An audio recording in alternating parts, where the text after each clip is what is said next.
attempts at colonizing Dominica did not stop with the unsuccessfulness of the Spanish.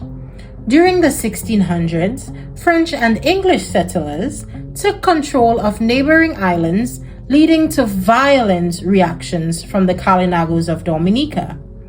In response, a crusade was waged against the Kalinagos. Furthermore, Kalinago refugees fleeing colonization on other islands also joined forces with Dominican Kalinagos. As a result, in 1674, British and French troops slaughtered the Kalinago people on the west side of Dominica, leading to the area being called Massac. The Kalinago people had attacked many European settlers on different Caribbean islands before the massacre occurred, as the Europeans were settling on the land which Kalinago used for farming and gathering food.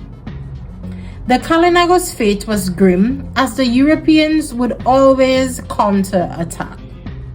The massacre in Massac wasn't the only one which occurred in Dominica.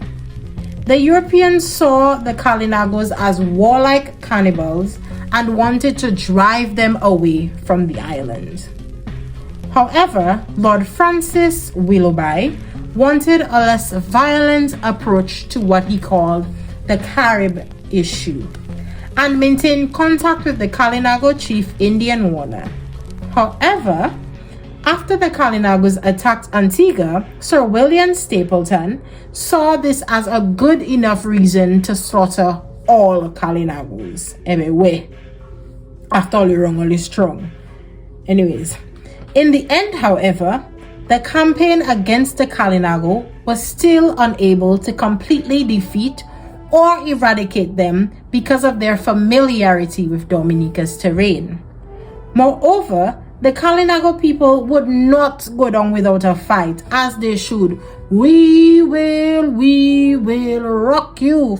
In 1660, the French and British agreed that Dominica and St. Vincent should be left in the hands of the Kalinago people.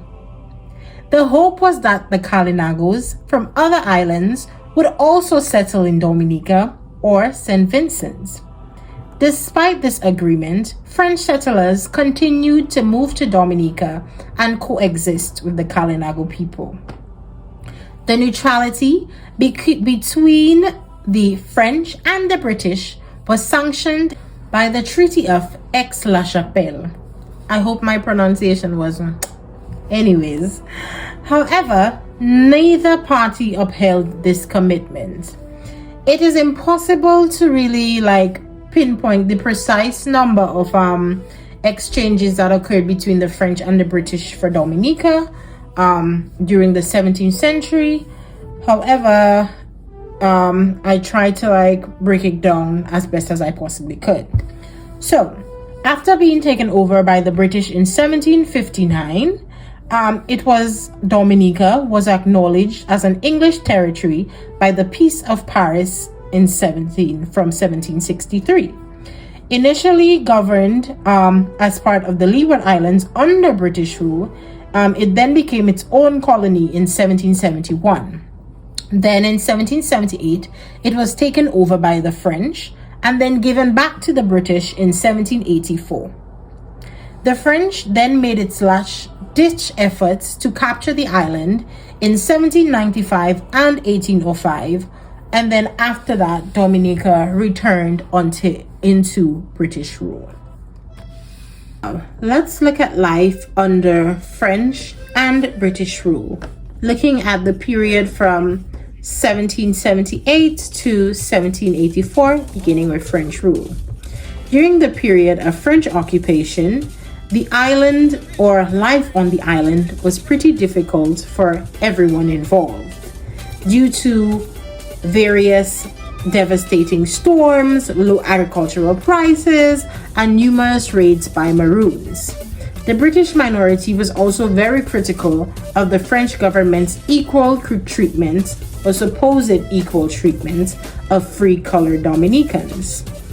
When the British ruled, things didn't really improve either. Dominica was still plagued by hurricanes, maroon raids, and the constant fear of French reinvasion. In one instance, which is so funny, Roseau was burned to the ground, and local French residents pretended to assist British troops in the fort, but instead they spiked the cannons to aid an invasion that was coming from Martinique. That's funny, just thinking about it. But during the 18th century, the sugar industry caused a significant shift in the racial makeup of many Caribbean islands, including Dominica. The European to African ratio changed from 1 to 3 to 1 to 12 in some islands, whereas in Dominica it was 1 European to 27 Africans. Despite, however, importing nearly 20,000 Africans between 1767 and 1773, Dominica's topography prevented it from becoming a sugar island like its neighbors. Nonetheless, after the American Revolution, Dominicans briefly enjoyed economic prosperity through trading with the United States. Sadly, however, the War of 1812 and subsequent hurricanes devastated the island's economy. And one thing about Dominica, we're going to have a hurricane. This led to exorbitant prices and scarce money by 1817. With the high cost of feeding slaves, some owners were relieved to be unburdened by emancipation before 1833. Also happening around this time in Dominica was the transition from Dominica being a leeward island to a windward island. Dominica, as stated earlier, was a separate colony from about 1771 to 1883, when it was administratively returned to the Leeward Islands. It stayed in this administrative group until about 1940, when it was then moved to the Windward Islands. Dominica then became a member of the West Indies Federation in 1958. Following the dissolution of the West Indies Federation in 1962, talks for other potential new federations were held. With the passage of the West Indies Act of 1967 by the British government, which granted Dominica the status of affiliation with the United Kingdom, those disputes or conversations were pretty much dissolved. However, Dominica gained complete self-governance under the 1964 Constitution.